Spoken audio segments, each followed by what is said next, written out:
I grew up majorly in the village, somewhere in Imo State. But again, another interesting thing is, in the midst of all of this, I got a job at the time with P&G. I think education or going to school should just be a thing of learning, right? I think people should be judged based off on what they have, not based off on what they read and cram. When I cram it, I'll pour it out. But what you know is in your head, you know it. OurPass is my second company. My first company was Park Crowdy, a mobile app that helps users to find and pay for parking spots in real time. Something I chased for 16 months, I got in 1 week. I got access signed on paper to all marketing websites. People like you and I do not trust products. People trust people. Everyone wants to build everything. And that thing kills businesses. Everyone just wants to own everything versus having to collaborate and even partner and create more value. The real conversation happens beyond the boardrooms. Join me at an intersection of business and lifestyle.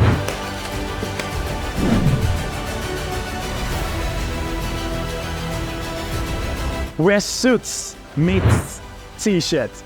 This is the Frankly Business Podcast. Welcome. Welcome to the Frankly Business Podcast, ladies and gentlemen. It's a great time. You know how we do it here, man. It's business. And this is where we really unwind. It's the mini Harvard Business School. It's the mini Stanford, mini, Kelechi, what do you call it? Mini Columbia. Why are we saying this? Basically, once you go to some of these business schools, you're not really taught by, like, 100% of the whole curriculum is not being taught by the professor or something. They bring people who are in the industry, who have been able to put their prints in the sands of time and being able to perhaps put their skin in the game to come teach you the ropes of their industry. It's not a function of textbook knowledge. It's not a function of theory. It's a function of the man who's been there, who's gotten his hands dirty to come explain what it takes to build a business. So when you meet that challenge, when you're on your way to building that same kind of business, or if you're playing in that same industry, you'll be able to navigate your way because you've heard from somebody who have perhaps gone through that route. And that's why we have the Frankly Business Podcast. This is why we have the conversation around business, around the economy, and around finance. I've got no other person beside me but the handsome, the fine, the man for the ladies, the man with the complete beard. What's the name of your beard oil? Tell us. I don't want to do promo. And I cut me my check. Pride on the your body. But thank you for having me. Anytime you come in with this introduction, the energy, unmatched. But thank you for having me. I'm super excited about this episode because it touched more about an industry that I'm very passionate about, which is tech. Yeah. And many Nigerian youth are also passionate about, which is tech. They say tech is the new oil. So you're hearing from people that have become the Connoy and the Exxon Mobil of the tech industry. Will be fun. And they like a lot. Just tell them who you are. The Vice President of Godfather Production. Anyways, let us go into the heart of the matter. Ladies and gentlemen, why we're really looking at the tech ecosystem, funding. Nigeria has literally become a second fiddle to the likes of Kenya, to the likes of Rwanda, to the likes of Egypt. Those guys right now are the ones controlling the VCs. It used to be Nigeria, but right now it looks like VCs are like saying, Nigeria, please sort out your issue. Your whole FX crisis, your foreign reserve, look at what is happening with your country, with your economy. Your purchasing power is depleting by the day, and investors are not patriotic to the detriment of their return on investment. They are not. even if they are, the color of their skin is green, they put their return on investment forward before your country. So obviously they will go to the next safe haven for their investments, which they find Kenya as one of those. But right now we're seeing a lot of political unrest in that country. Who knows what might be the outcome of that? But look at what is happening to Rwanda. These guys are doing the Rwandan tech ecosystem, doing amazing stuff. A lot of Nigerian tech founders even end up going there to just have an expression of their business. And look at what is happening to Egypt. So let's have this conversation around funding. What is really happening? And remember, we had a lot of stories around Mara, a lot of stories around companies in the past that have been able to raise funds. But some of their founders, some of them were very prudent with the funds they raised. Some of them not so prudent, and some of them literally reckless. So everything we're gonna have the conversation on this episode of the Frankly Business Podcast. My name is Frank. Complete it. Fagball. So I'm taking a look at our guest. He's a handsome gentleman, a man of few words, but obviously on the Frankly Business Podcast, so few words not allowed. They're gonna say a lot, anyways. We have no other person but the founder. If you're driving, please park. Yeah, if you're driving, I know what I'm saying. Why I'm saying this. If you're driving, park. And if you're a Yahoo boy and looking at confessing your sins and navigating your way to the tech ecosystem, also you might find this interesting. If you're perhaps an intending founder, or you're trying to just you have an idea and you're trying to navigate your way around funding, you might also want to listen. Whoever you are, as long as you're interested in a value-based conversation, value-based oriented conversation, definitely the Frankly Business Podcast is for you. And you don't want to lose out on any statement made by our guest. He's the founder of OurPass, Chinomso Sam.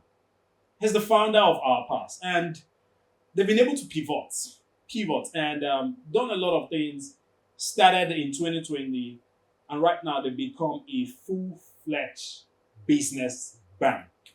Let's hear from you.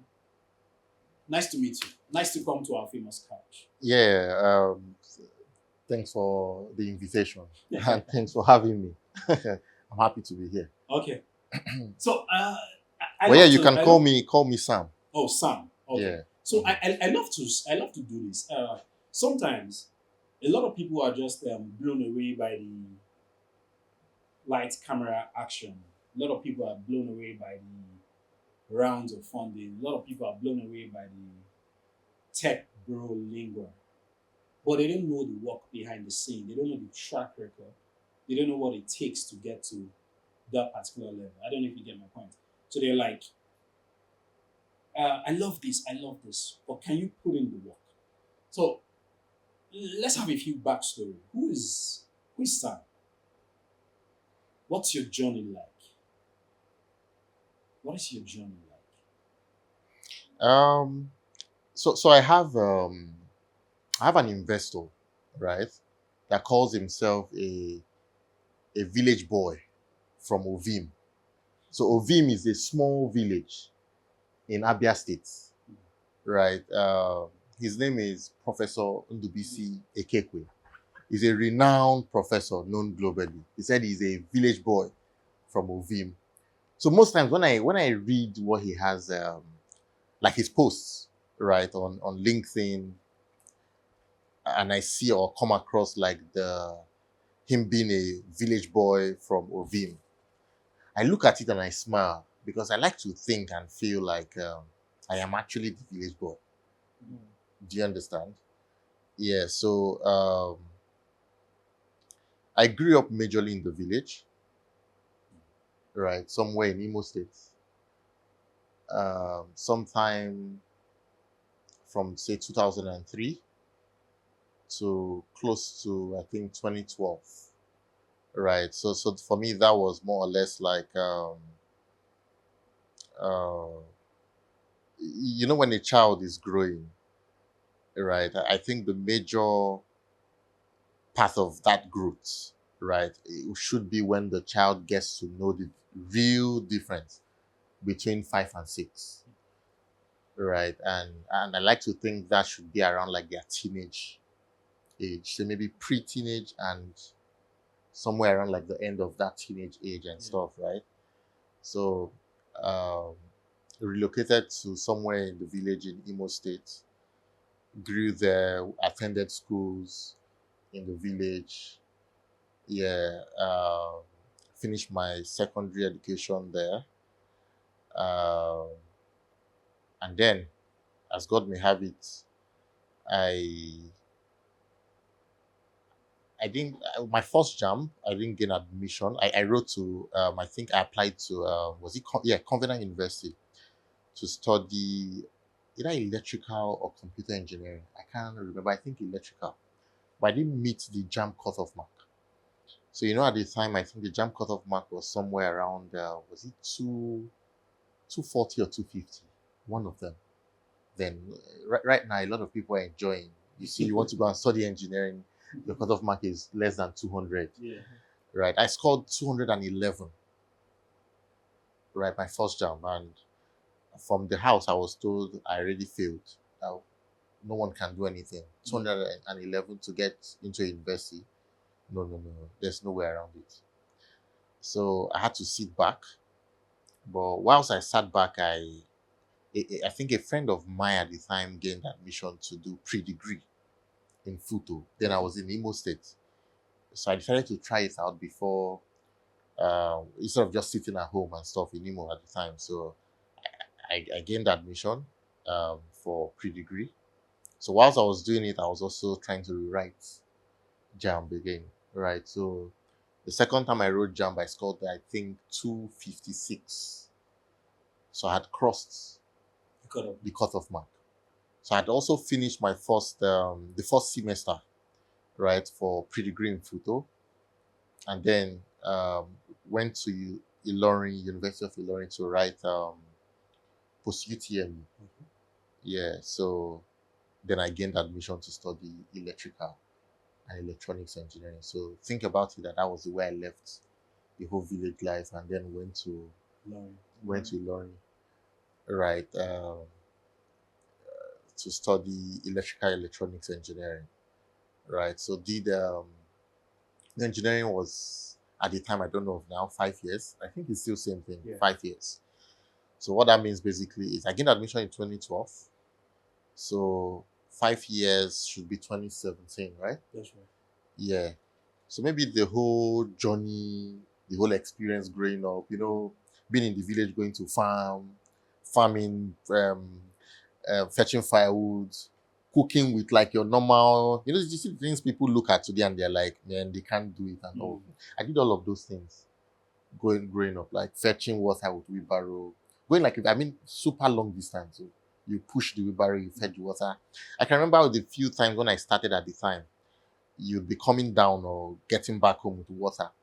There's the junction into like our own kindred or village area or something. There's a junction called Lisbon. So there's this pavement or something that goes down. Sounds like Portugal. Lisbon. Yeah, Lisbon. So from the road, you would like take down the wheelbarrow like down into like, I would always somersault there. So the entire water. Then there was no, to hold it back. Yeah. Then the what I used to fetch water wasn't like your normal jerry cans and stuff. It was like paint buckets. Yeah. The Dulux bucket and so those buckets, when you finish fetching water, you close it. It will stick, like it will hold. But to open that in the hard. Yes, to open it, but it will cover, it will seal it up very well. Yeah. Right. And then I'll carry 4 of the buckets. We've already have 1, 2, then put 2 again at the back. Or at times you put I carry 3. So 1, 2 in front and put 1 in the middle behind. Do you understand? So when I'm coming down as a young boy, then it was somersault. Like I would tumble with the barrel and stuff, right? And everything will pour. Do you understand? I think one thing I did not encounter at the time was the buckets getting damaged. In fact, I am not sure I encountered I had the challenge of having those buckets even broken. Do you understand? So what I would do is I would turn, go back, go and fetch another one, seal it up again.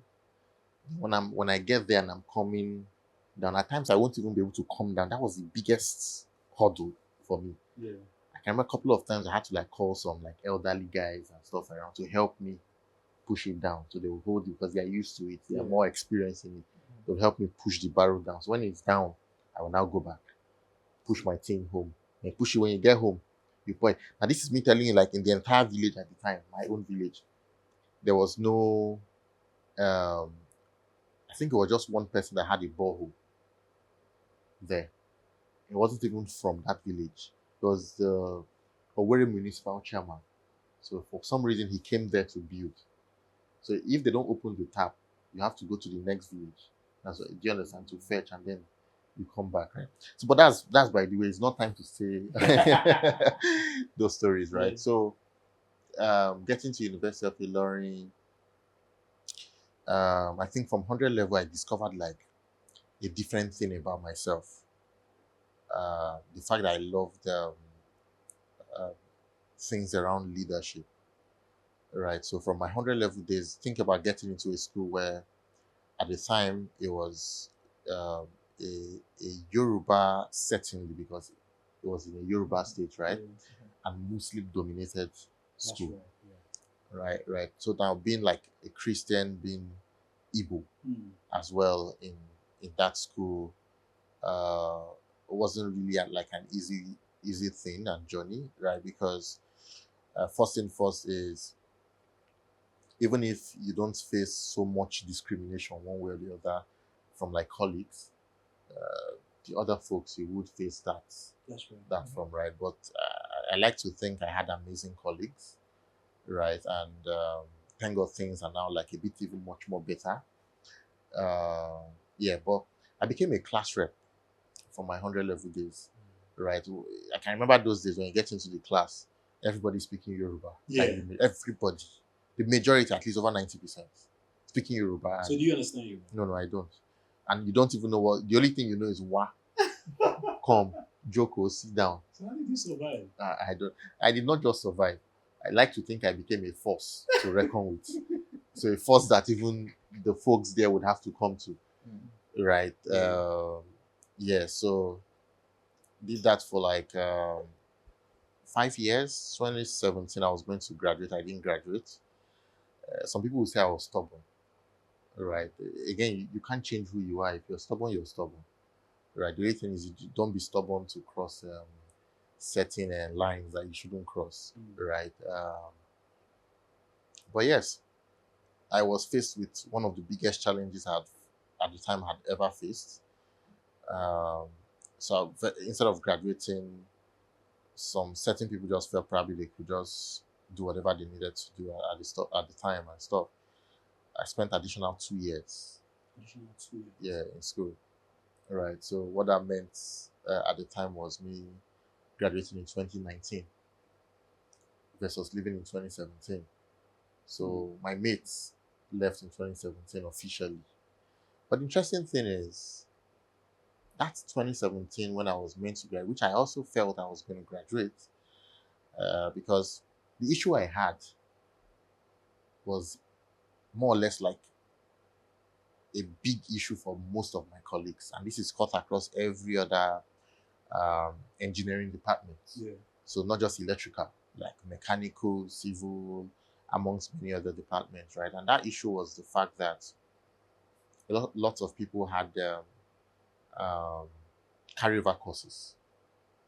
Do you understand that they needed to fix, right? So I think it was even myself everyone ran to help solve that problem because definitely who wants to stay one day outside of the day of graduation? So I can remember I brought my folks, like other departmental presidents together, had the conversation that, hey, a lot of people are having this issue, including myself. Yeah. So I was I was more of the politician. Not like I wasn't intelligent though. Yeah. I was intelligent, but maybe I didn't pay attention to my day-to-day classwork. Yeah. Right? Because every other president from across all other departments were like very intelligent boys, maybe high 2-1, right? Or maybe first class. Do you understand? I was the only one maybe playing around 2-2 at the time. Do you understand? So everyone looked at me and Sam, now you like say you get the problem. And me, I'm like, if I get the problem, so I just tell you now the other guys, but there are lots of people within your own department. So let's solve this. Yeah. And then I took everyone to the then dean of Faculty of Engineering at the time to say, hey, everyone is facing, most people are facing this problem. We think there should be a way to solve this. And when I was done having that conversation, leading the team to have that conversation with the then dean, something that has never happened in the history of that university and that faculty, and of which even afterwards, till date, no one has been able to pull it, happened. Right. So if you know University of Ilorin so well, you know that Ilorin is so good at was so good and I guess still is at automating things. So the whole, I think they were the first to do the whole CBT exams They were and all of those things, right? So again, at the beginning of each session, right, academic year, you would have chosen all of your courses and all of, so everything was already like laid down. Do you get? But for some reason, the dean said, okay, he will take it up to the DVC ACAD, right? So the Deputy Vice Chancellor of Academics, to have the conversation. Within 2 days, I got the feedback that everyone who was facing that should register their what do you call it, carryover courses manually. So they added an extra, was it 6 units? Think about 4 or 6 units, or no, 5 or 6 units. So you can add everything in manually, not even on the website. Just register it through a form, take it to your HOD, and everyone will sign off and stuff. And boom, you do it, and then you go. Till tomorrow, most of my colleagues still say thanks to me. People graduated, like lots of people. But myself, who did it, I took my my form to the then HOD to say, please, he should sign it off. Because I was a stubborn guy and done a lot of stubborn craziness. So he won't sign it. So he won't sign it. So I spilled and splashed. So you died for their sins. Yeah. I can't picture that guy and this guy here. They are two contrast people. Yeah. So what happened? Yeah, I spent 2 extra years. But again, another interesting thing is, in the midst of all of this, I got a job at the time with P&G, Procter & Gamble. Now think about over 10,000 people applying to P&G, because P&G, again, they just left the country, I think, last month. Yeah. P&G was at the time one of the best paying companies when it comes to salaries, compensations in Nigeria.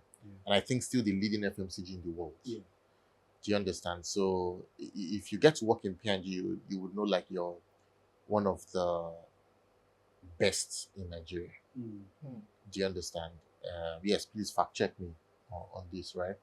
So I remember during our time, over 2017, over 10,000 people applied. Like every year, tens of thousands of people applied. And they probably wouldn't take up to 10 people. So you go through like the first exam, go through the second. If you scale through, you start going through series of interviews. Do you understand? We're 9 out of over 10,000 that got it. Yeah, I was the only one from my school. You didn't know somebody? No. You just saw I wrote the exams. Oh yeah, over and over. How many exams? 2. 2. Yeah. So 2 exams, very analytical exams, like they just to test your IQ and your brain. So are you going to say that the school system is not designed to test your analytical skills? Yeah, because it looks like you were very Yeah. good when it comes to analytics. Yeah, using me as an example, I would say yes. Right. Again, don't forget I had mentioned earlier that it felt at the time like I stopped paying attention to like the typical, like the things like the academics courses and stuff. I was just doing things around leadership. I was more involved in politics. But like maybe before then, like all of the schools, secondary schools I went to and all, I was probably like the top best. Like top, like part of the top, say top 3, top 5. Yeah. Do you understand? Yes. So to answer your question, I would say 100% yes. Because at the copy where we went at this school, like he would, I can remember, like he would open your book for me because I would always help you in like in other things that you need. You know, as a student, you need things. You need to get across to lecturers and stuff. Yes. Now, Sam the runner. Do you understand?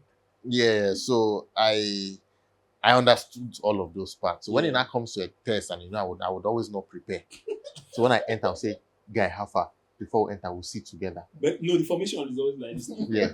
3-3. Yeah. So it was If so this one don't open, this one go open. yeah, it was so crazy. Like even during tests and exams, when I'm entering the hall, you know, they will search you, and they don't search me. Yeah, and I'm speaking honestly. Yeah, They'll the search. class rep. Yeah, they'll search every. So I wasn't just the. They were searching other class reps of other departments. He They were was the class rep of the class rep. so nobody would search me. Hmm. Like, how do you want to search me? Because the lecturers then that were involved in this searching were like the younger ones. Do you Yes, understand? yeah. Actually, the Mm. profs they don't get engaged. Yeah. They come in later, like 30 minutes after exam Exactly. is on. to So check. when I'm entering you, how do you want to search me? It's me you need to still do the things to deliver on your tax, right? Yeah. So like, how do you want to search me? Oh yeah. When I enter, I can say everybody sit down here. I will join, and if I don't sit down here, I'll move to this side. The other person will move. Do you understand? Now you see where this was birthed. Yeah. So it was like that. Yeah. So I again like got that job and stuff, and a guy that the school did not clear off at that very year. Yeah. I was probably there was no colleague of mine earning what I was earning at the time. Hmm. Yeah, P&G had a car. Hmm. I was given a Hyundai iX35 with a driver that would drive me from Monday to Friday. Saturday, I go and play around my car, drive around. A village boy, Hmm. moving to. What role? I was a sales key account manager. Sales? I managed P&G's business for Lagos. So Lagos was divided into two. Okay. You know, Lagos remains the largest commercial territory. So Yeah. what you bring from one part of Lagos might probably not be compared to what others will bring from 10 different states. That's right. Do you understand? So I managed half of Lagos states, led a team of close to 150 people. Hmm. Right. So yeah. So I became a young, small, big boy. So I just want to ask you, just Mhm.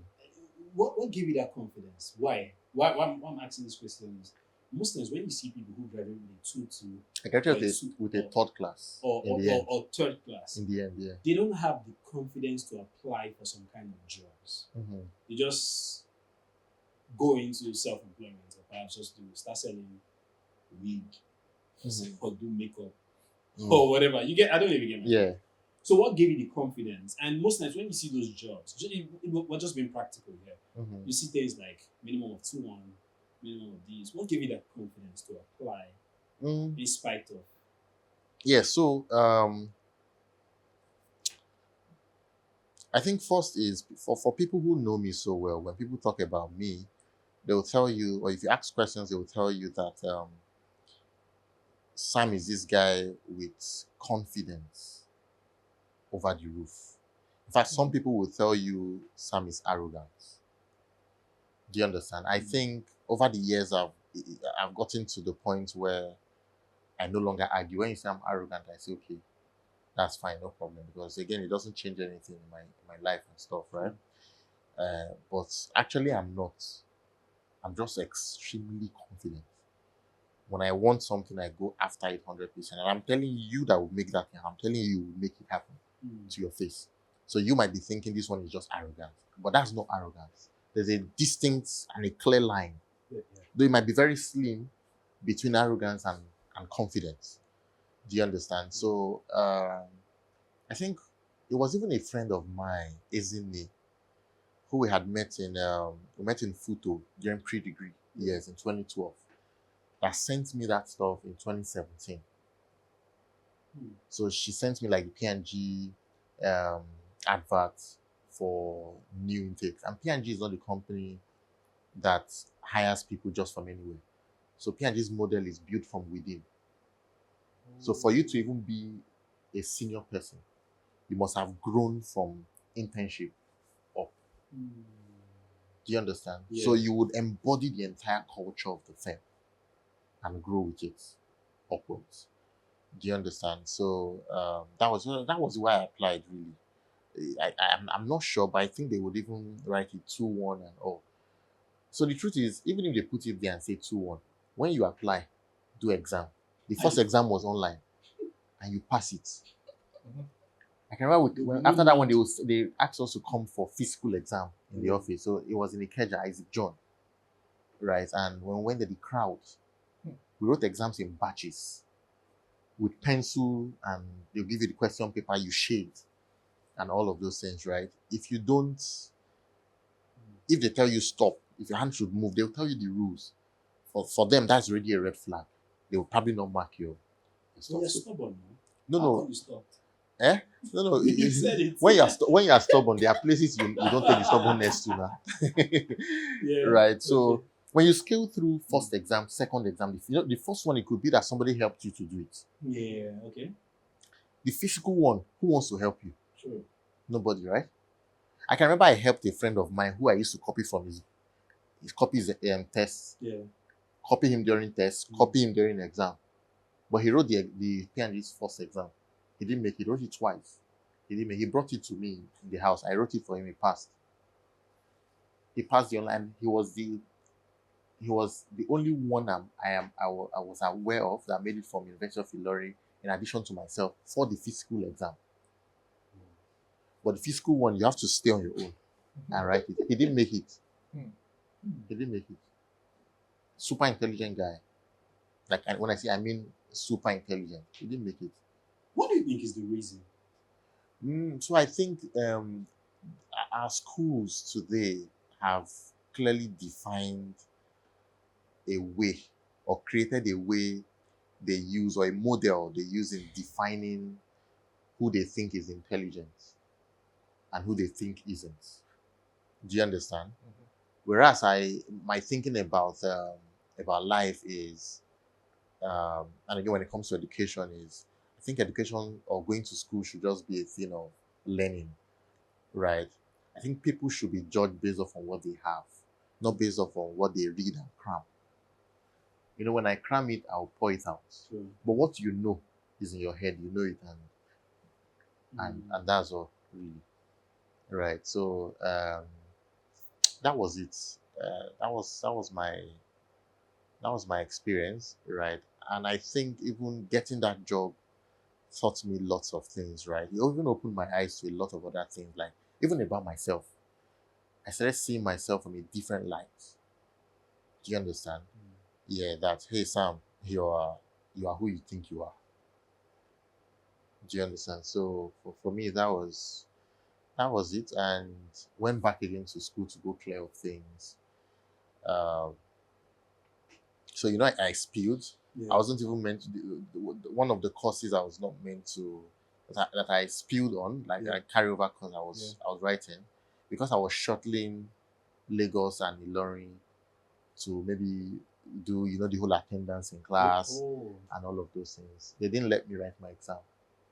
Yes, the man didn't let me write the lecturer didn't let me write my because he said I didn't meet was it how many percentage in Attendance. for attendance. And So you I didn't had have to any sure guy there. no those ones were You part just of find the some those ones Lagos were money yeah, to help you. those ones were part of the people that said they will show me. So actually everything I went back to learn, stayed in class. Left P&G? Yeah, I left. I was not there again. Stayed in class, did everything so I could graduate. I wrote the exam. So for me at that point, it was no longer a thing of proving to anyone, trying to get anything out. It was just a thing of okay, I started this journey since 2012. They've given me an additional 2 years. Let me finish this. Know that I'm a graduate. Do you understand? Since the very day I dropped my what do you call it? Last pen.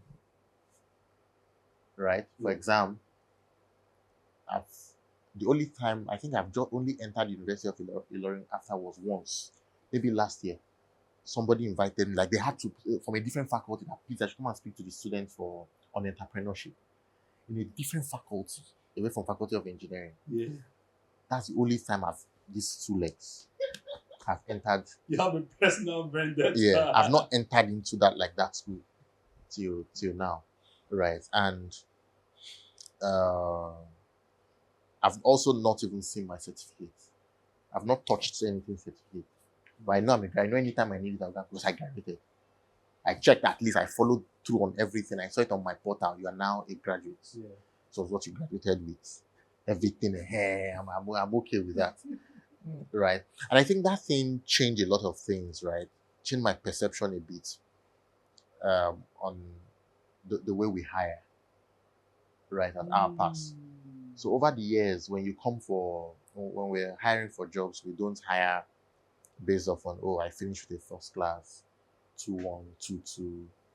When you come for interview, when you're interviewed properly and you scale it, then we know you know the job.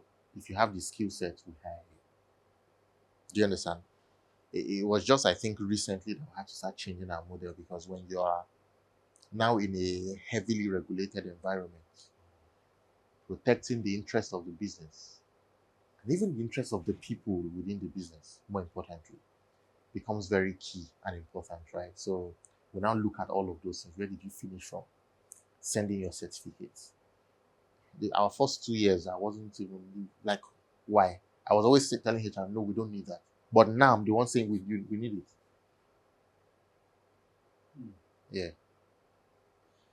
Oh my. Was that one? Mm. Let's now go into your startup journey. Mhm. And when did you leave P&G?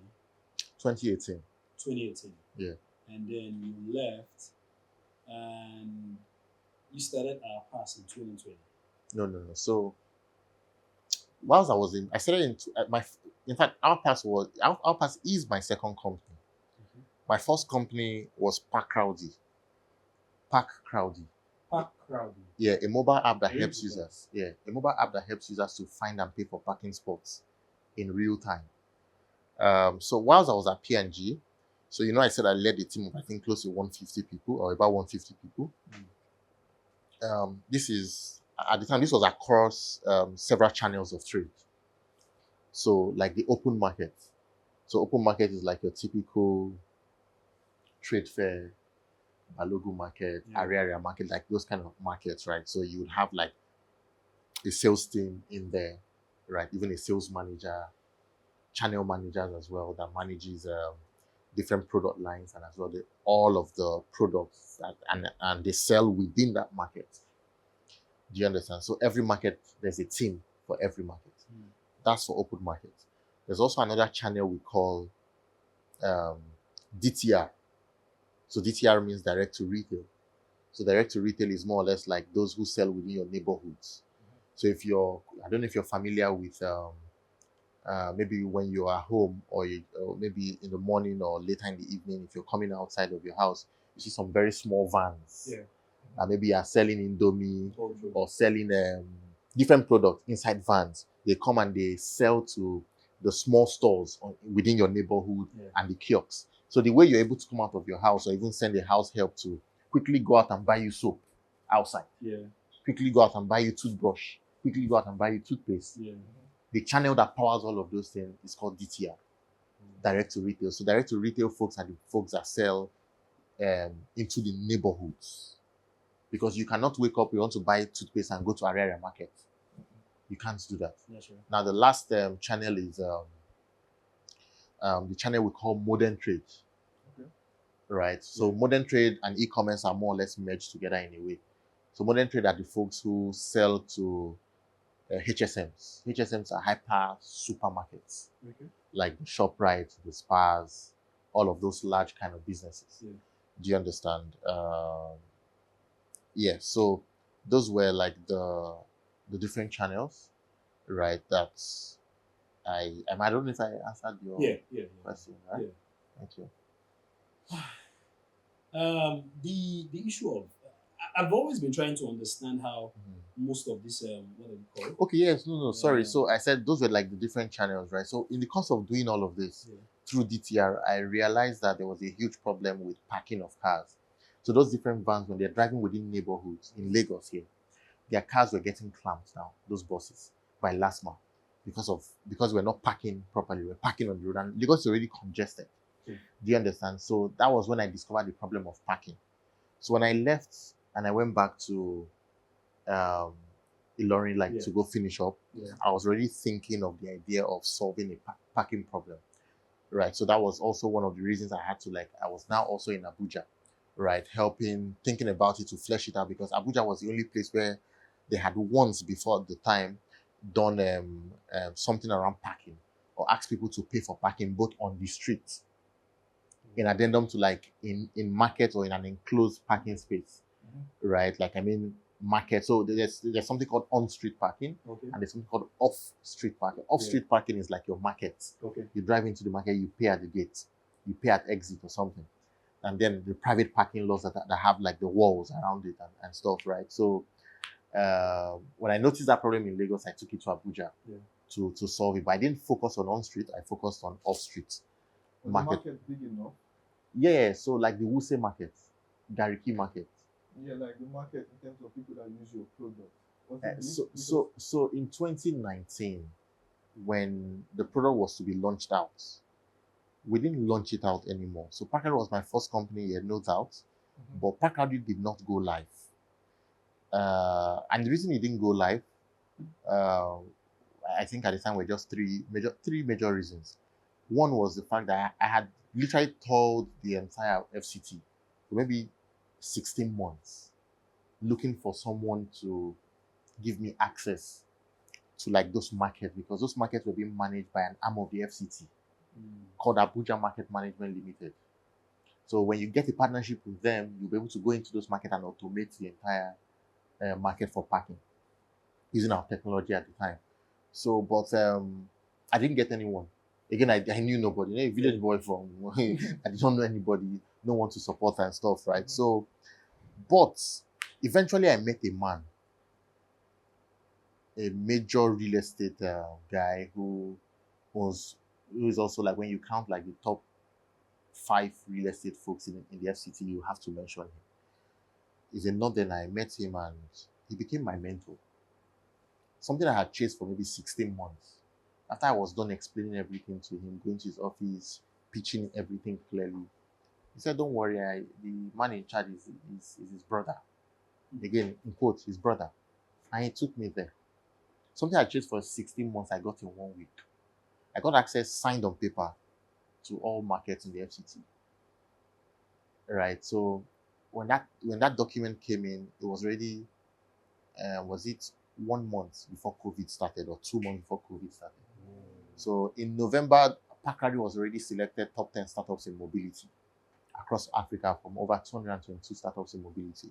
Now, out of these top 10 startups, 9 of them were already operational, making revenue no matter how small. Yeah. Packard was just still at the idea phase. There was really nothing else away from deal and stuff, right? Yeah. So I went to Johannesburg. So it was a demo day sponsored by Bosch, the global technology infrastructure company, like the BOSCH. Yes. So interestingly, that was even my first time getting on an aircraft. That was November 19, 2019. Do you know the aircraft I got into? The aircraft that took me to Johannesburg straight. So it wasn't even the local one some people take, or some people had taken before me. Yeah. So it means I took mine and I went out of Nigeria from Abuja directly. Right. That was the only reason I rushed around to go get an international passport. And that was how I flew first time in an aircraft. Do you understand? I was in the aircraft and I now forgot that they were asking us questions via email before like the whole trip and stuff, because it was properly organized. They asked, okay, what kind of meal do you like? You know, so that they don't give you like the wrong meal and all of those things. I didn't know they were taking note of those things to also inculcate it into like the whole flight details and all of those things. So I was in the aircraft and one of the folks there came to me and said, "Oh, hi Sam, you know the way, I don't know if you're like on an international aircraft, even if they will serve everyone, when you have a special order, they walk up to you first to ask you, are you somewhere? Is it? Are you Fabo?" You know, they'll ask you those questions. So that was where they came. I said, "Yeah, I'm Sam." And the next thing was they brought mine. They had not even served other people like the normal meal. And so they brought mine.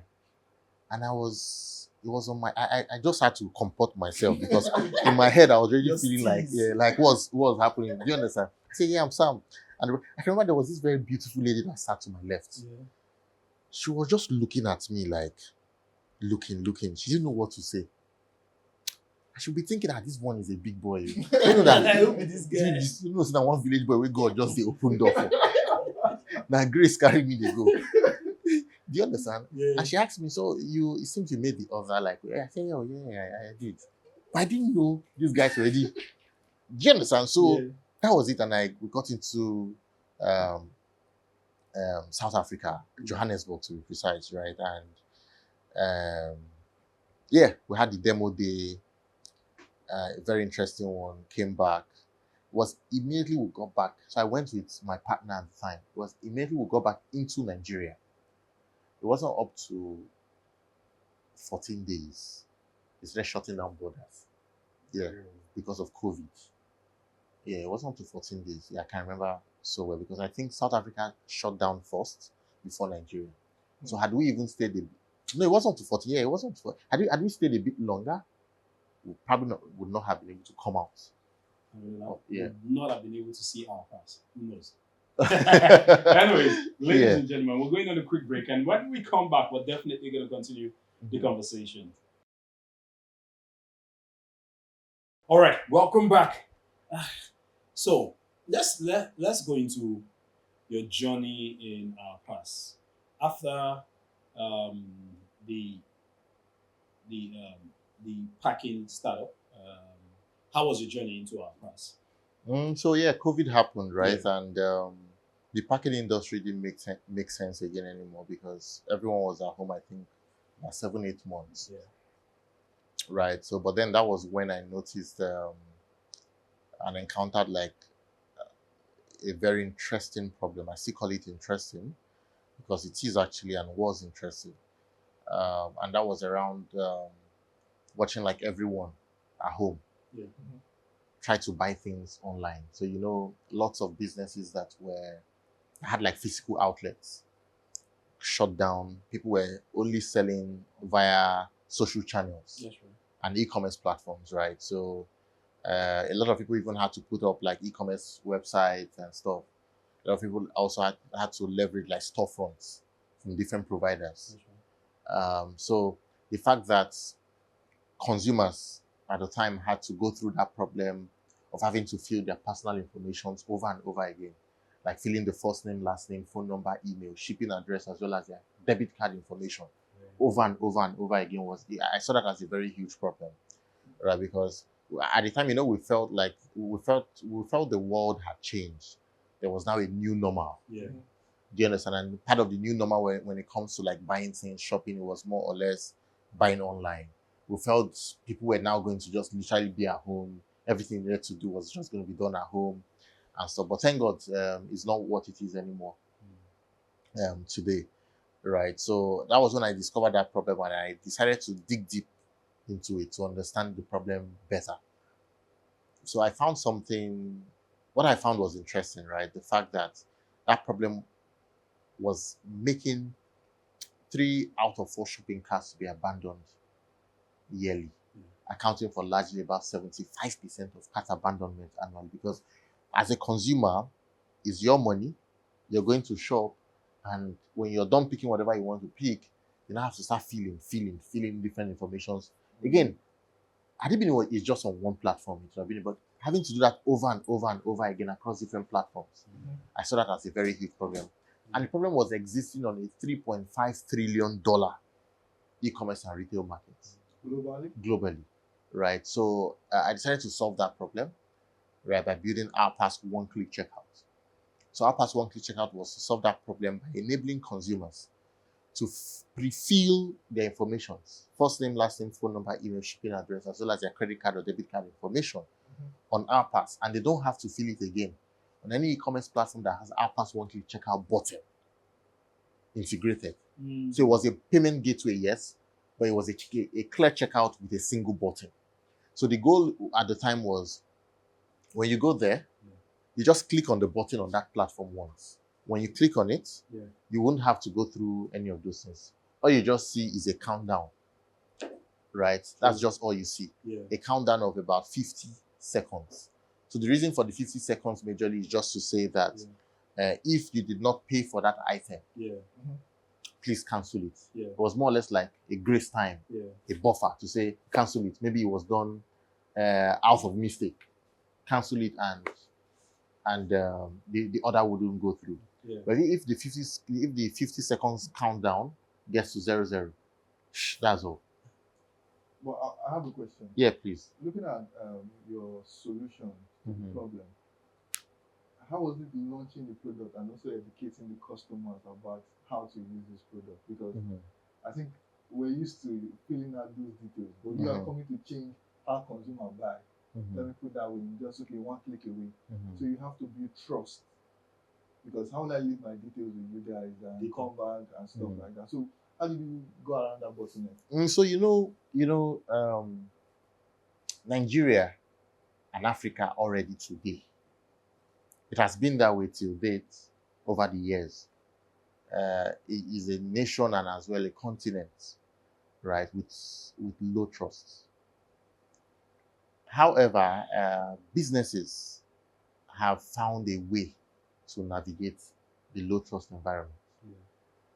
which is basically by understanding that people like you and I do not trust products. People trust people. Yeah. So I'll give you an example. Mm. If you see a product today, you most likely would not use it. But if I come to you as a friend and I tell you, because I know you're my friend, like we've been friends, and I tell you, I use this product to work, what would you do? And I say, will you not go and try it? You would, right? Definitely. Yeah. So that was one of the ways. And secondly was also by partnering with like companies that had already built trusts over the years so that we can tap into that trust, basically brand equity, Yeah. and drive our product. That was why we paid more attention to like a Jumia, a Conga, a Flutterwave, and a Paystack at the time, though with different product offerings. So to a Flutterwave, we said, okay, let's be on your storefront. However, as well, let's also be on your gateway. Paystack was the same thing. But on a Jumia, on a Conga, it was more of let's be at the point of payment, checkout. So you can have us versus all other payment options. So it was OurPass or others Yeah. at the time. That was the way we positioned it for sales.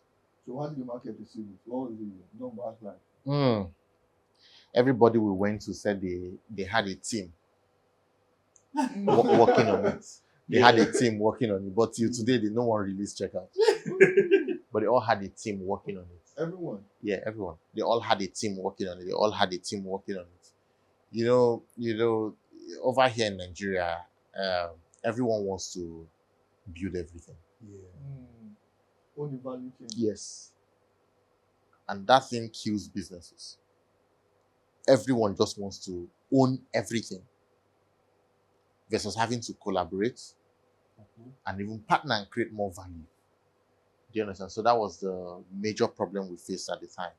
All of the folks who went like getting across to like decision makers is never my problem. It has never been till date. Do you understand? I spoke directly with the Jumia CEO at the time. I spoke directly with the Conga founder. In fact, that's the Conga founder. That's no, Shagaya. No, Shagaya sold to Leo Stanley AK. Oh, okay, yeah. Yeah, so spoke directly to Leo Stanley AK. Leo Stanley AK connected me to the then CEO that was reporting to him, that I should have a direct conversation with him. Okay. Do you understand? That's the guy who's been on the news that committed suicide. Oh yeah.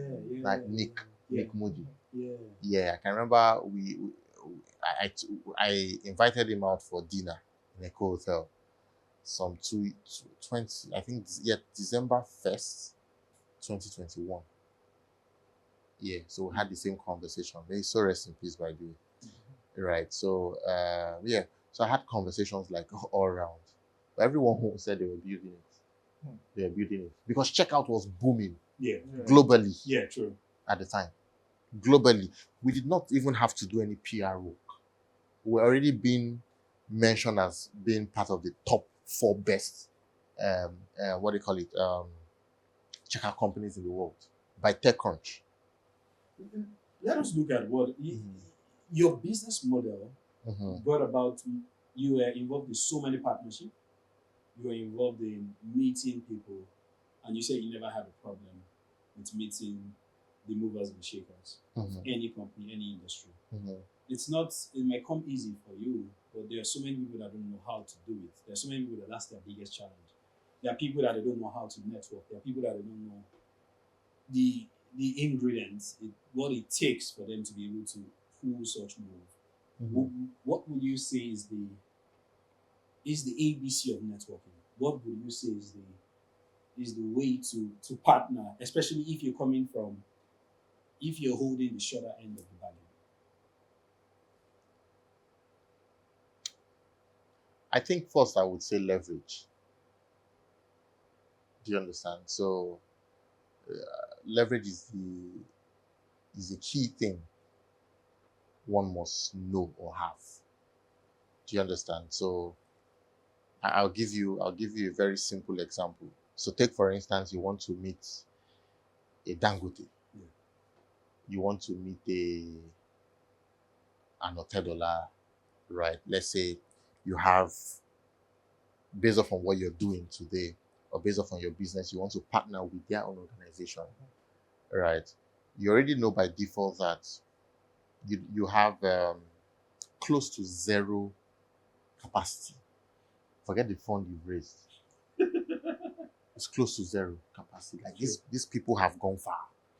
Even for the large organizations or companies that are not as big as Dangote and others, right? They have built structure over the years that for you to gain access, you have to start going through, discuss with this, discuss with the meeting. They might even forget you. So you want to ensure that you're going from the top. Because if you approach it from bottom up, if you get it eventually, it's God's grace. But it's better to approach it from top bottom. Take a top to bottom approach. Do you understand? So the decision maker, or one of the major key decision makers, once they buy into it, they can move it downwards. So that way you already know that it has been assigned to somebody and it's coming from the person's organ. But people would say, But how do you now network with that decision maker? What? Like, how do you network with that decision maker? Frank is actually I was listening to, I think, the podcast with Kelvin. Yeah. Kevin was talking about networking. I think I've heard him say something about networking, where he said you need to ask your others what you can do for them. Or so it was where he said it, which is also pretty much interesting and amazing, right? Just a super good way. But for businesses like OurPass and for us that have gone through, or let's say the businesses will focus on majorly like large enterprise businesses, right? Humility is one key thing that has helped. Do you understand? I'll speak to that, then I'll tell you maybe a way that has also worked for me to get it. So humility has been one thing. So there are some customers with power till date that when I get into their office and like I meet maybe the MD or the owner, they'll probably be hitting me on my shoulder like, my boy, my son. Yeah, they see me as their son. Forget about it, I'm a very young guy. You get, right? So they'll touch me on, sorry please, by the way. They'll touch me, my, So you need to make them see it clearly and know that you are truly their boy. Now their boy is just one thing. But on the aspect of value versus your competitors, can you give them value that is like something that is much more valuable than what they already get from the incumbents? If you can give them something better than that of the incumbent, it means you're bringing value to them. So value, that humility bit, and being able to manage relationship. I had someone, I don't know if you know Navarro Ravikant. Navarro. He said something. He was like that he's not buying into all these network, this network, this blah, blah, blah. They said networking is more or less like just become much more valuable. The network will take care of itself. I agree. Like he said, become quote unquote, become successful in one thing. Network will take care of itself. And I think it's one key thing that almost everyone who has sat on this famous couch keeps saying: value, value. It's improving your network also means improving your value. Yeah, but So, I think our yeah. young generation gets it wrong. They want to just They exchange are, cards. yeah, they're profiling the next event to do, who is speaking, how am I approaching the person, and you're selling the person immediately, what do I do, this is what I do, stuff like that. I was telling someone, Yeah. oh no, we hosted an event at the office where we invited different startup founders to our office, right? And whilst I was giving the keynote speech, I told them that I rarely go for events like conferences. There's only one conference I go for, majorly. Maybe I might change subsequently, uh, and that's African Fintech Summit in the US. So like I frequent the US like so. Again, Village Boy has gone to South Africa, now goes to US. Like, Yeah. do you understand? So because the guy was one of those that invested in us at a very early stage, and each time he's having like an event, if I'm interested, they would always get me or say, "Oh, Sam, there's a part where you need to speak on and sort of a panel you need to join." I've never got. I don't know about others. For our own kind of business, Yeah. I've never gotten any major value from those conferences. The customers we've been serving are these local people. They are not in those conferences. You won't find them there.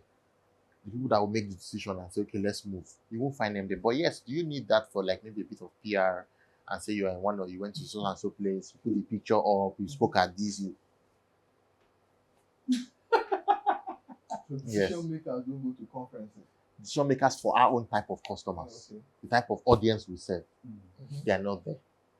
Well, as a decision Because those maker- conferences are tech conferences. Yeah. Yeah. Would you see the MD of MedPlus in that conference? No, we bank MedPlus. Would you see the MD of Spa there? We bank Spa. Would you see the MD of ShopRite there? Yeah. No, you won't see them.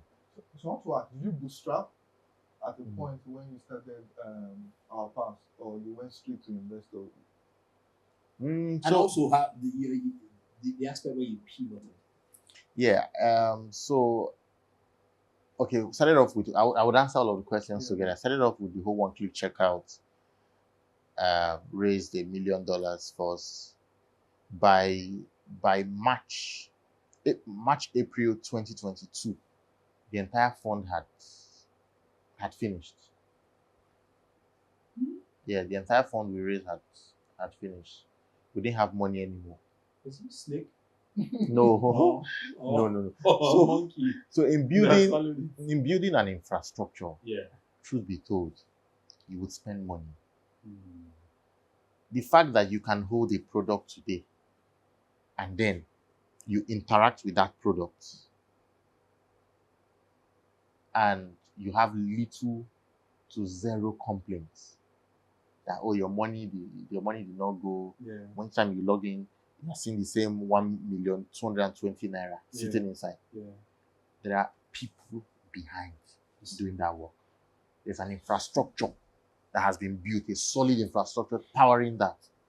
Do you understand? So lots of our money went into that. Now, this is also to say that at the early stage, you would make several mistakes. But your ability to make those mistakes and make those mistakes forward is key. Yeah. So some of that money wasn't just spent. Most of that money was even spent on infra. Then yes, when you receive money, anyone who speaks otherwise, I don't know. When money enters your hand for the first time, $1 million. I tell you for free, you will spend money on things you shouldn't spend money on. This is when reality sets in. Your brain will recalibrate back. Or maybe you are not noticing the money is coming down. Your brain will start recalibrating that, I shouldn't have spent it on this. So I should have reserved it for this. So because the next person who wants to give you money wants to see the traction you have made based off on the initial money. Yeah. Your first round. Yes. Do you understand? Now, I can say to a very large extent that we have spent our money well. We did spend our money well at the time, the first one. But by March, April, e-commerce lost its momentum. In fact, we're trying to, we're fundraising. I was fundraising because I lead fundraising. I was fundraising at the time. And fast, I slept and I woke up the news went all around. It was a major one that Fast had gone bankrupt after raising $250 million in 18 months. Right. And the investors who were going to come into our seed round were people who had just invested in Fast. So, they definitely want to have that entire chain. If they are the ones owning the ones in the US, let them own the one in Africa. Yeah, that's right. Yeah, and we're the only one to check out at the time out of Africa.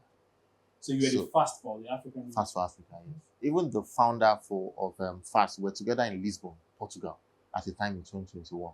Your village, so Lisbon. Yeah, from village we still go Lisbon in Portugal. Do you understand? Yeah. So woke up, saw that news. I didn't know what else to do. Was it after the news you were together with the founder? No, before. Oh, before. I was Yes. gonna ask whether his blood pressure was. No, it was before. It was before, and it didn't make sense again at all. So all of the investors, the VCs that were speaking to, that were already progressing to the next stage, backed out. So would you say that there's actually a time to give up on something? Because it looks like you gave up on it, like from the positive side of you, because you saw that there's no headway here. It's just like me being innovative with typewriter. There's no amount of innovation that will give typewriter that will make it valuable in this current market. So is there a time for you to just be honest, give up and pivot? I think the word is not give up, but pivot. Yeah. So that was the time when that happened, and we also now looked at things, because you also need to look at the market so well. What happened to Fast? What's happening to Gold? What's also happening to you in Nigeria? We realized that truly, this market don't go. World done the reset. Do you understand? I can remember I was with my phone. Someone I respect so much. Right. I still respect him so well till date. From nowhere, sent me a text on WhatsApp. I can remember word for word what the message he sent to me, because at that point I was to tell my team, hey guys, let's pack up, let's go home. They don't finish. From nowhere, I didn't call him, I didn't text him, nothing. He just sent me a text at night. He said, Sam, I'm seeing what is happening too fast. He said, I don't know why this company did not support them. But Sam, I'm here for you. He said, I told him, I said, I don't know what to think. They said, Sam, come and see me tomorrow at this hotel. That's no other person than the founder of Flutterwave, GB. I want to check my WhatsApp. I want to check whether he messaged. Okay, it's not midnight. Sorry. Yeah. But it shows the point of having powerful connections and powerful network. But for him to have sent you that text message, you would have done something of value for him. Because the same track record. And the same track record. Or two, he didn't want another fintech company to go down, or another payment gateway company to go down, because once it starts happening, the industry will start being chaotic, the bad news will start being chaotic, and the next in line is Flutterwave. I might be wrong. I'm just looking at both sides, but you have best to explain. So I don't know. I can't say, right? But our ecosystem is still a very small ecosystem. So the ability for those who have gone ahead to support those upcomers is what gives us the strength to keep moving. Do you understand? So that's the way he sent me. He said, I did for you. Let's see. I can remember the next day, he didn't know I was even sick. The sickness multiplied when Fast had that. Like, I was sick. I went to meet himself and his team. I think they were having a retreat somewhere at Lagos Continental. So they had different rooms. But there was this other small boardroom, like this space. All right, so I got in there. And he started asking me, how far, what do you need? This and that. So I'm the kind of person that loves writing. I love analysis a whole lot. I picked up the marker, turned the board sheet, and I started analyzing, telling them. I was speaking, and all of them, including him majorly, placed his hand on his head, said, why are you not on my team? And I laughed. I said, Sam, should we acquire you now? I laughed. He said, I know you will say no. Do you understand? And that was it, and we partnered. That partnership was one of the things, because again, when we were going down, fund had finished, I was already nurturing a new idea of building a bank. Though, to be very fair and honest, building a bank has always been my dream. Yes. It has always been my dream from day one. But I needed to move from one thing to the other, and then into it. That's how it's like build a bank, proper bank. Yes.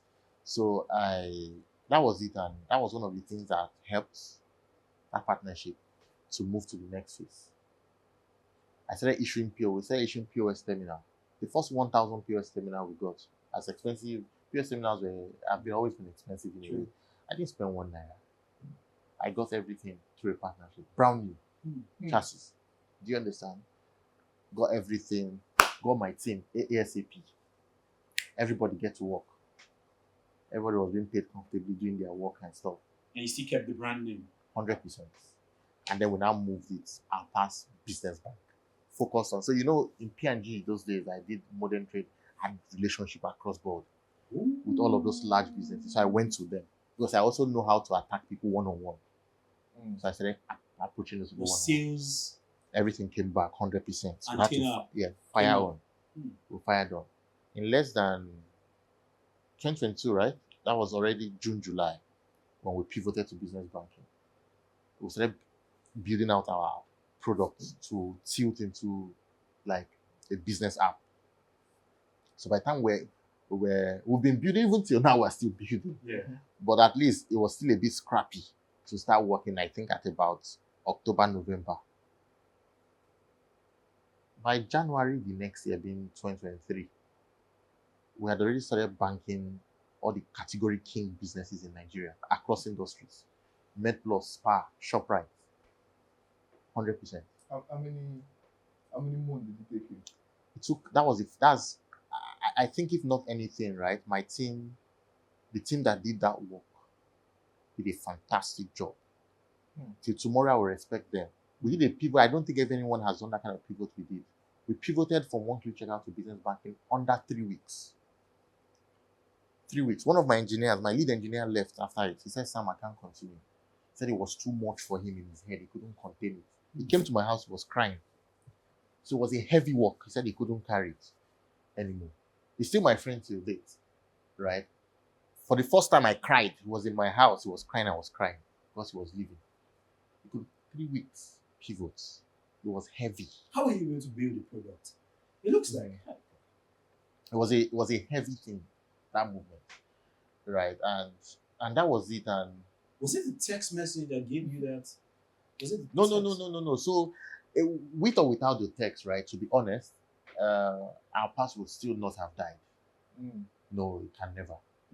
Right? But God always has a way of bringing helpers to you. So maybe he was the one God.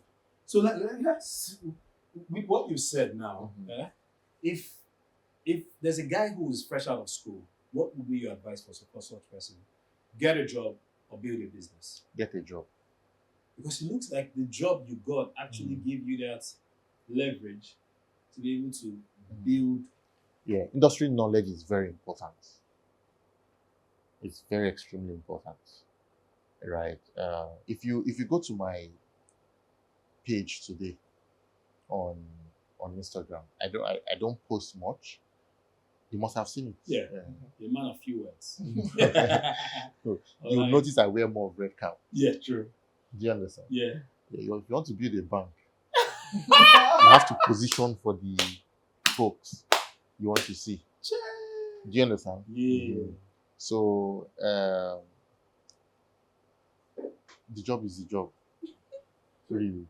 So Kelechi, it looks like, was it I was telling? I think I was telling you that the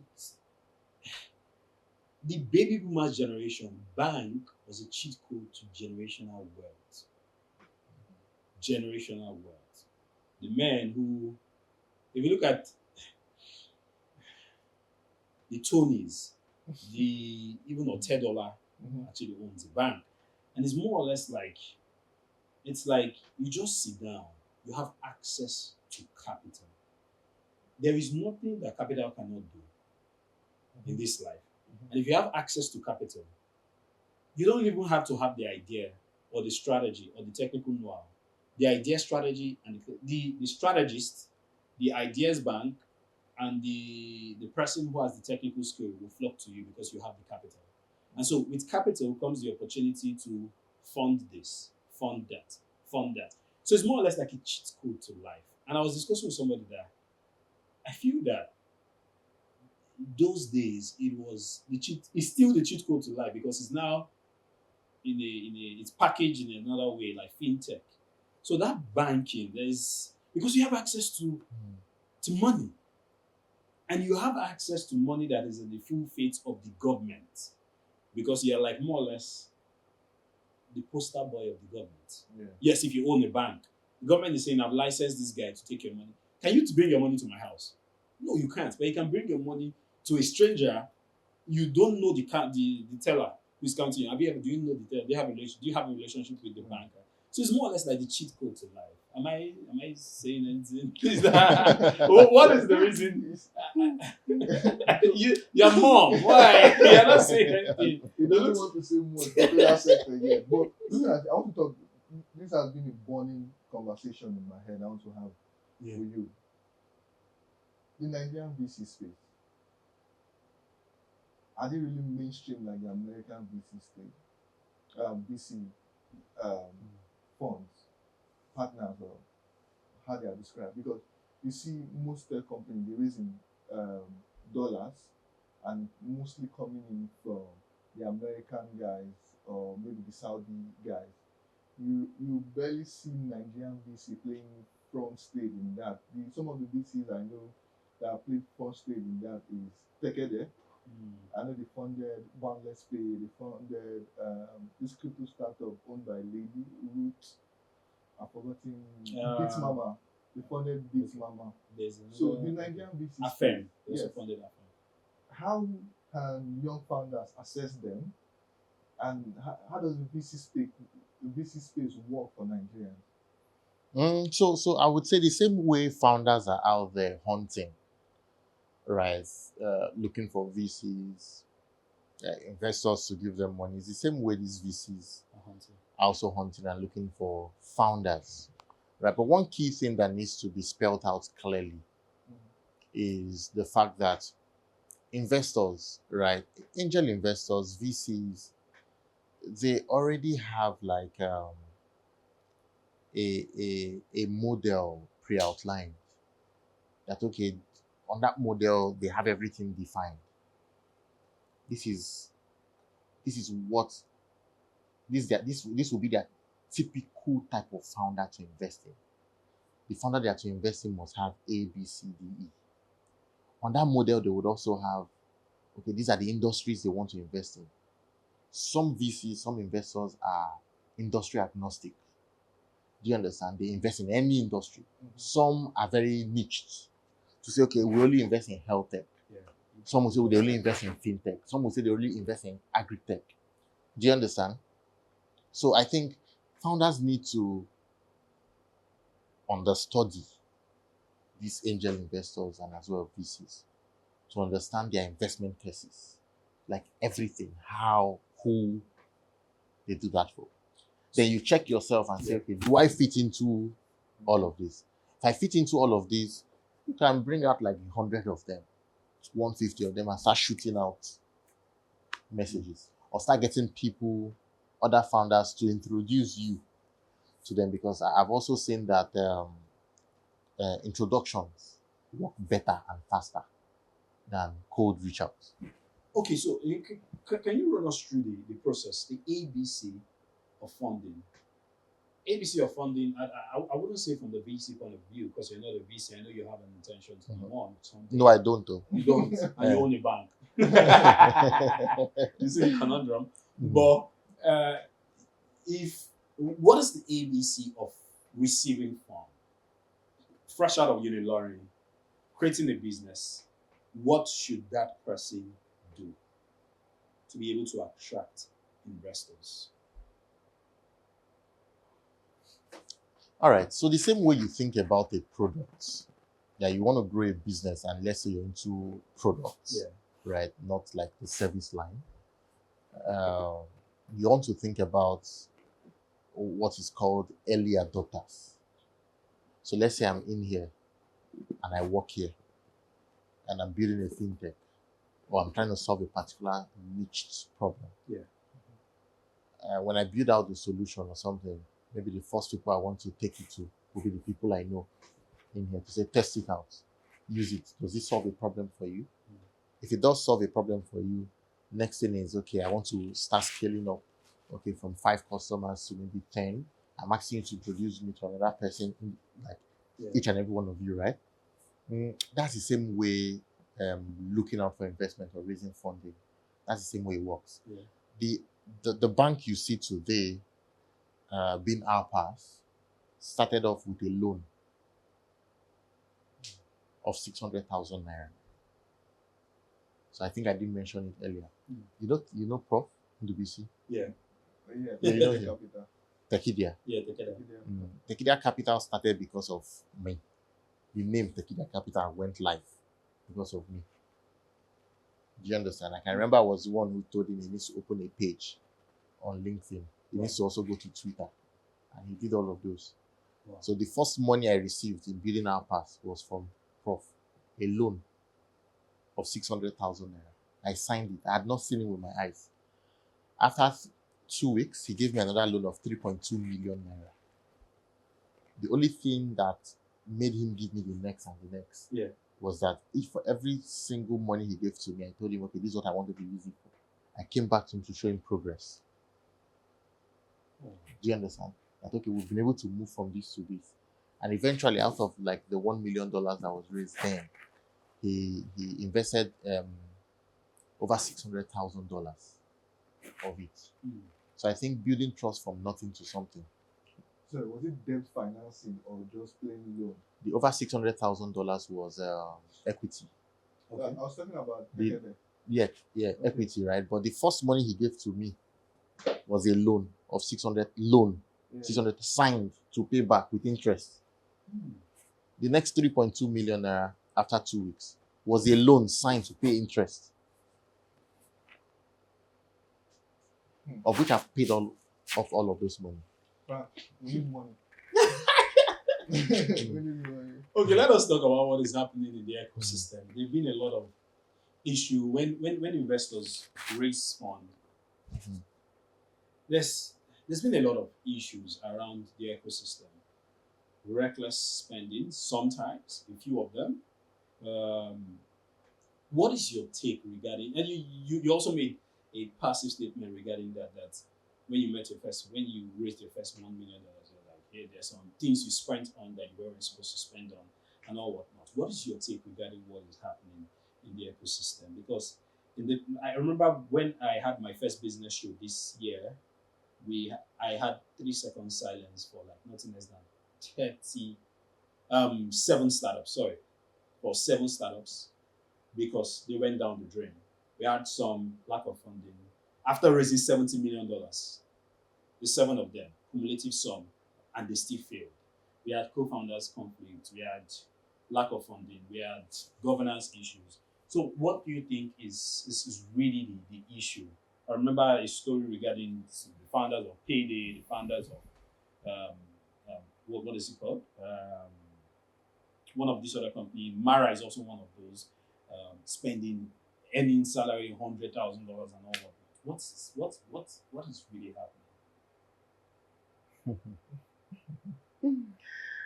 happening? So like you already mentioned, Yeah. right? Whilst talking about like the few, I think you mentioned a few causes, like things you think are like the causes. You said lack of corporate governance. Yeah. You spoke about Co-founders. co-founders conflicts, amongst a few others, right? I'll tell you this for free. In the startup world, a lot of people talk about corporate governance being an important thing to have. Um, and to be very honest, I agree.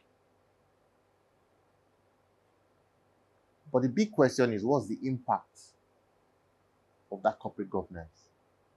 To what extent can it go? Because in the end, corporate governance um, speaks to lots of things put together. It starts from the structure, internal structure, building internal structure.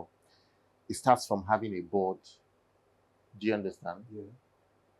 Now, you bring in or you set up a board. Now, what everyone is pushing you on is the next round, the next round, next round, next round, next round. Go and raise the next amount.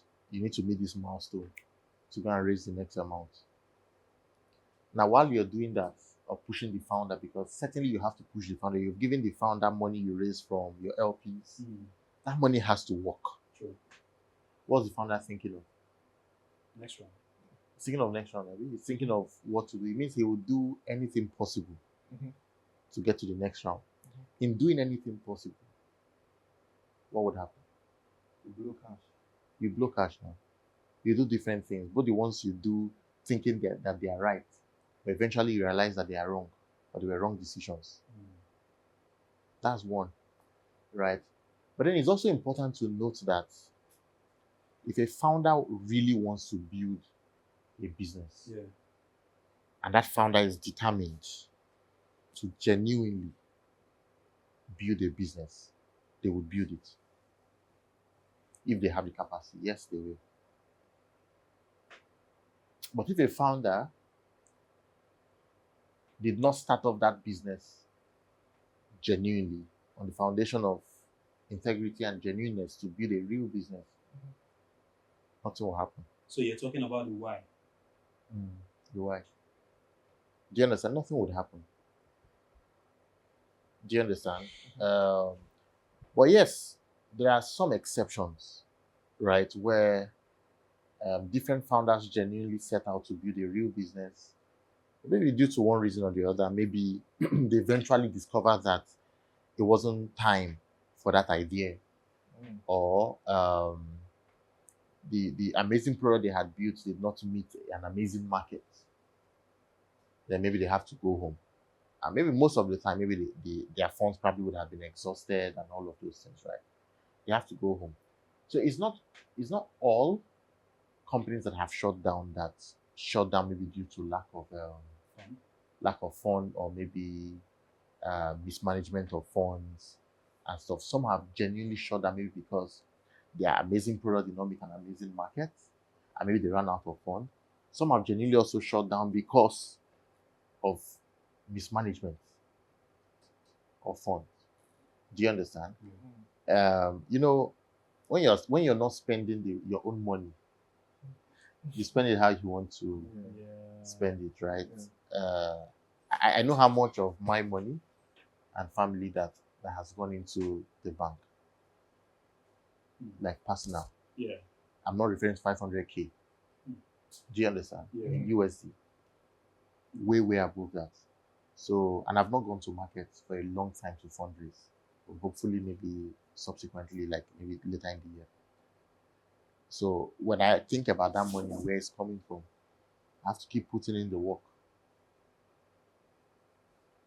So I want to talk about the e-commerce sector because it's tech. I want to talk about the future of e-commerce because there are some people hell bent on, okay, I want to be an e-commerce. I want to build an e-commerce platform. Copia just shut down in Kenya 2 days ago after raising $200 million plus. Jumia and the rest are not doing well. So we had a conversation before we started, and I want to ask, what's the future of e-commerce in the African market? I don't think e-commerce has a future in Nigeria and Africa. right? If last mile logistics is not solved. Yeah, there's no future for e-commerce if last mile logistics is not solved. That's my thinking. Again, anyone can quote me wrong and say this guy is just shitting stuff, and that's fine. But the only way you can tell me what I'm saying is wrong is when you prove me wrong, True. right? I don't think e-commerce has a future if last mile logistics is not. What's e-commerce? What's e-commerce? Purchasing stuff online and then delivering to your doorstep. E-commerce is basically logistics. Yeah, logistics. Because you can purchase anything online now. Anyone can build out anything for you to buy something. True. We can quickly now set up something and someone will start buying something from you online. Is that not it? Yeah. But when you buy those things, they must get to you. If last mile logistics is not solved, there's no future for e-commerce. We're rounding off now. On a final note, we have a culture of telling us about who you want to see on this couch and leaving one question for that person. When we get a person, we'll ask the person the question. Did you ask someone, did someone recommend, so you want someone tell you on this same couch, the same way that they wanted to see? No, none. Okay. But you actually recommended by off the couch. Okay. Sorry, you said if I mention the person, I would You can ask a question, ask the person a question. So when the person comes, that's the first question we're gonna ask. Ask the person. Did you do that for me? No. Okay. Okay. There's a guy I want you to invite. Okay. His name is Williams of Truck. Williams of Truck. Yeah, his name is Williams. His company is called Truck. Truck. TRUQ. Okay. Yeah. I'm curious to know how he would build a $1 billion business out of Truck. Yeah. So Okay. Truck. Williams. Williams. Nigerian. Yeah, sure, it's here. Okay. Williams. From Sam. How are you going to build a $1 billion market valuation company out of Truck? I think it's something that we need to unravel on the Frankly Business Podcast. And so when you come to our famous couch, we're definitely going to answer that question. Very, very, very big thank you to you, Sam. Amazing conversation. Kelechi. Yeah, I learned a lot. He's more of the chill, reserved, calculated. He doesn't want to trend, but he don't use it. Well, I get. But I learned a lot. I understand. I get more insight about raising funds and how it works. And thank you for sharing with us. Yeah, thank you so much. Thanks for having me. Yeah. It's been a great time, ladies and gentlemen. And this is where we call it a wrap on this episode of the Frankly Business Podcast.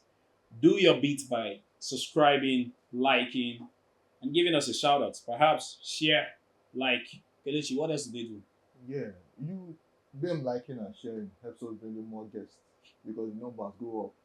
And when we shoot them a DM like, hi, we want to have you on our podcast, it's okay, yes, they have 100,000 people. But if you don't like or subscribe, we can't bring excellent people like this to come and discuss this with you. So please help us build a community. It's a great time. See you next episode. Cheers.